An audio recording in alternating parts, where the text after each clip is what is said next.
It's time for a State of the Union on web security for 2026. About a year ago, I did a video talking about how most browsers keep your passwords in a glorified plaintext file and how any bad actor that managed to get access to your computer could get those passwords. Now, Chrome and Edge both encrypt that stuff properly. This spring, two different pieces of malware walked straight through it. So how do we adapt? And what's that coming just over the horizon?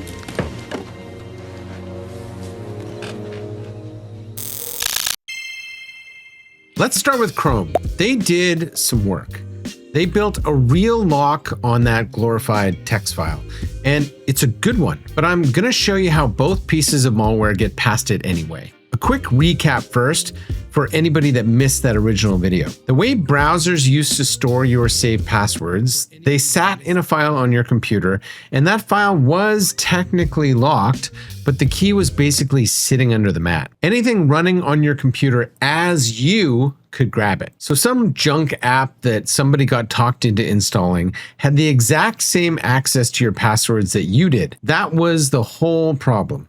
And that's why I told you to get them out of there. Now, credit where it's due. Chrome went and fixed that. It's called app-bound encryption, and the idea is actually pretty smart. It ties the key to Chrome itself, so the operating system will only hand it over when Chrome is the one asking. No more key under the mat. Edge did their own version of the exact same thing. Problem. It kind of was until last year. Mac infostealer infections went from under 1,000 in 2024 to over 70,000 in 2025. So now everybody's invited to the party. So where does that leave us? The file's got a real lock on it now, and the key's not under the mat anymore. It's welded to the browser. So the problem's solved, right? Everybody's browser passwords are safe now, right? Sadly, no. Let me introduce you to the two pieces of malware that showed up this spring because they took two totally different runs at the lock and both of them worked. The first one's called VoidStealer, and it doesn't try to break the encryption at all. It attaches itself to Chrome as a debugger, which is the same tool that a developer uses to step through their own code line by line. And it just waits for the moment that Chrome goes to unlock its own data. It freezes it right there, and it reads the master key directly out of memory. It never picks the lock. It just basically stands behind Chrome at the ATM and watches over its shoulder. And then there's Storm, Ancient sands, heed my command, which doesn't even want the key. It grabs the whole encrypted pile off the machine, it ships it to their own server, and it just decrypts it over there, where nothing on your computer is watching. And Storm isn't picky either. Chrome, Edge, and Firefox, all three are vulnerable. And while they're in there, they grab one more thing. Your browser keeps a cookie that says you're already signed in. Here. Take a cookie. It's why you can open Outlook in the morning without typing a password or touching your phone. These nasty apps steal that cookie too. And that allows them to walk right past your password and your MFA prompt, because as far as it's concerned, you're signed in already. Okay, two numbers, and these are ones I want you to remember from this whole conversation. 73% of ransomware victims had one of these infostealer infections on their network first. Not alongside the ransomware, but before it. So by the time a ransom note shows up on somebody's screen, these people have been poking around inside for a while. And the second number is the one that actually bothers me. 40% of those infostealer infections landed on machines that already had antivirus or endpoint detection response software running. So neither of them really solved the problem. So how do we adapt? That was the question at the top of the video, and the answer is about 20 minutes of work. Let me walk you through it. Now, if you're finding this helpful, go ahead and hit that subscribe button. We're helping you keep your business safe and productive every single week. Okay, I know why your passwords are in the browser in the first place, because it asked. You signed into something and a little pop-up box came up and said, hey, do you want to save the password? And you said yes, because why wouldn't you? Google and Microsoft wouldn't design an insecure browser, would they? I mean, it auto-fills everything. It's already there, and it never costs you a dime. Nobody decides to store their passwords somewhere sketchy. It happens one little yes at a time. And here's the scale of those little yeses. Back when I made the first video, I counted how many unique passwords I actually had, and I have more than most, and it was over 900. I just recounted for this video, and it's now over 1,130. Nobody can remember that many of anything, so something has to remember them for you. The only question is what that something should be. So here's the 20 minutes. Step 1, get a password manager. Doesn't really matter which one you use. My favorite is 1Password, but Keeper, Dashlane, and LastPass, they're all valid options. Step 2, import. Every password manager has a button that pulls everything straight out of Chrome or Edge or Firefox in about 2 minutes.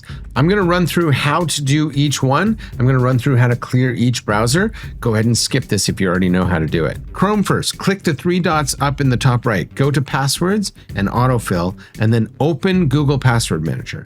Down the left side, there's a Settings link. Click into that. You'll see a line that says delete all Google Password Manager data. Hit that and confirm it, and they're gone. Then, while you're right there on that same screen, find the switch that says offer to save passwords and passkeys and turn it off. On Edge, for the switch, click the 3 dots and then go to Settings, Passwords, Settings again, and then shut off offer to save passwords. But deleting them isn't in the password list where you'd expect. You got to go over to Privacy, into Clear Browsing Data, choose what you want to clear, tick the passwords box, and clear it. And for Firefox, click the menu, the 3 lines at the top right, and then Passwords. There's a little 3-dot menu up in the corner. Open that and hit Remove All Passwords. Then the setting, back to the menu, Settings, Privacy, and Security. Scroll down to the Passwords section and uncheck Ask to Save Passwords. Whew, that was a lot. Now, once you've cleared your browsers, every once in a while, go back and check, because even I somehow manage to re-add passwords here sometimes. If you skip this step, that file the malware is hunting for is still going to be there, still going to be full, and you've changed nothing. Now, I'll be honest, a password manager doesn't fix the stolen cookie problem, but it empties out the biggest thing that these infostealers feed on. And remember, an infostealer showed up before 73% of the ransomware. If you're the person who has to sell this upstairs, that's your sentence right there. About $4 per month per person, and it removes the thing that shows up before 3/4 of ransomware attacks. That leaves the question from the top of the video. What's that coming over the horizon? The answer is passkeys, and depending where you work, they might be closer than you think. What's a passkey? Well, in plain English, it's a sign-in with no password in it. Your phone or your laptop holds the key, and when you sign in somewhere, the site asks your device to prove it's you, and you prove it to your device with your face, your fingerprint, or PIN. There's nothing to type, so there's nothing to phish, and there's no password sitting in a file anywhere, so there's nothing for a VoidStealer or a Storm to steal. The password door from earlier, that one just closes, and that password manager you just set up, it can keep your passkeys too. Now on the cookie door, the browsers are working on that one too. Google's newest fix welds your session to a security chip that's inside of your machine, so a stolen cookie can't be kept alive away from your computer. Same idea as the lock from the start of the video, but at a hardware layer. And if your business runs on Microsoft 365, there's a piece your IT people can set up today. It's called Conditional Access. Think of it as a bouncer for your account. Every sign-in gets looked over. What device is this? Where in the world is it coming from? Does this look right? And anything that looks wrong gets challenged or completely thrown out. It doesn't make a stolen cookie useless on its own, but it shrinks how far one can travel and how long it stays alive.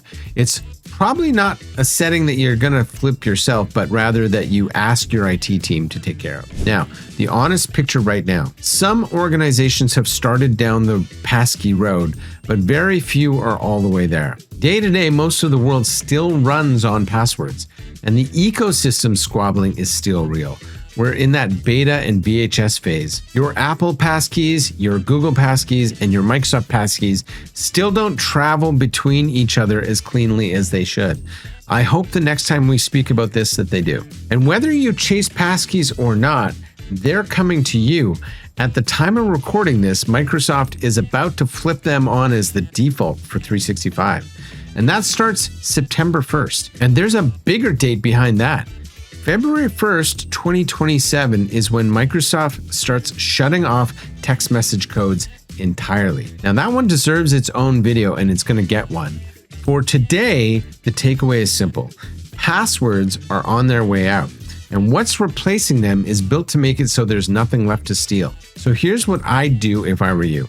Get those browser-based passwords into a password manager right away. It'll be the best $4 per month you spend. Then get the browser copies deleted and a passkey turned on wherever it's offered. If you're one of our clients, ask us and we'll help you out, obviously. If you want to go deeper on which browser to trust in the first place, I did do a full video comparing Firefox, Edge, and Chrome for business, and that one's right up here. In this ever-changing IT landscape, be adaptive. We'll see you next time.